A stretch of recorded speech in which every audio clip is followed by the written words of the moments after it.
Hello friends, how are you? I hope you are doing great. Welcome to my channel. Today we learn how to fix WhatsApp backup stuck 2023. So guys, this is very simple process. Everyone can do it very easily.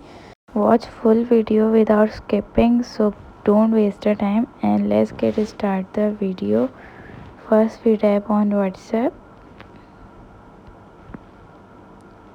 and then go to the settings,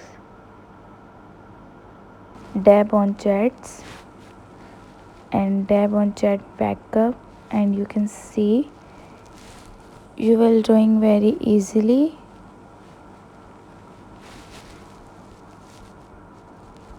So yeah, I hope you like the video and this video is helpful for you. So please guys, subscribe my channel, like the video and leave the comment in below, and don't forget to press the bell icon for my new videos update. So thank you so much for watching. Take care. Bye bye.